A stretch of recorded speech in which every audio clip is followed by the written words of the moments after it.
লের দিকে যাচ্ছি। লে হয়তো আর 50-60 কিলোমিটার বাকি। এমন একটা জায়গা থেকে পাস করছি, এই জায়গাটা না ভিডিও করলেই নয়। পুরো এরিয়াটা দেখো, তার মাঝে একটা ছোট ধাবা রয়েছে। পুরো এরিয়াটা শুনশান এরিয়া। চলো, ডান দিক ডান দিক ডান দিক, হ্যাঁ ডান দিক ডান দিক।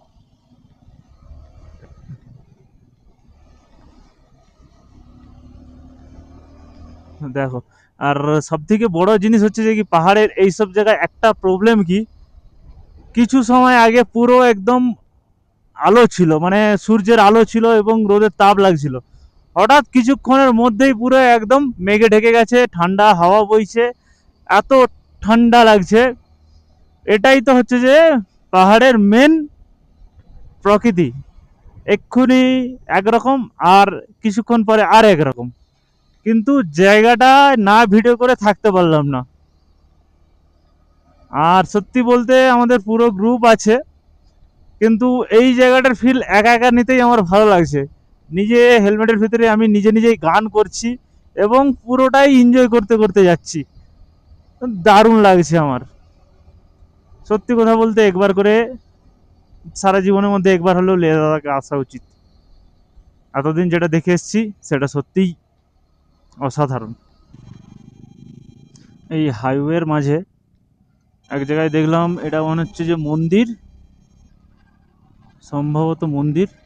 আর একটা মিলিটারি ক্যাম্প রয়েছে। আর এগুলো সম্ভবত কোনো রকম মনেস্ট্রি।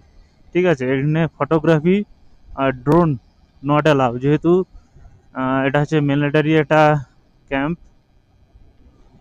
সো এখানে drone not allow, camera not allow. Army regiment.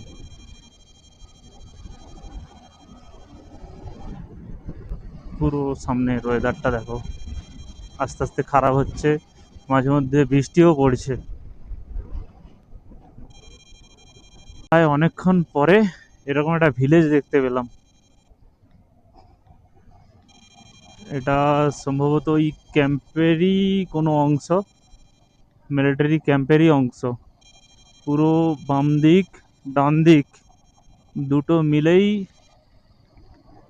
ও বৃষ্টি জোরে জোরে পড়া শুরু হয়েছে। সম্ভবত আমাদেরকে রেইনকোট পরতে হবে কোথাও একটা দাঁড়িয়ে। কোথাও একটা দাঁড়িয়ে রেইনকোট পরতে হবে।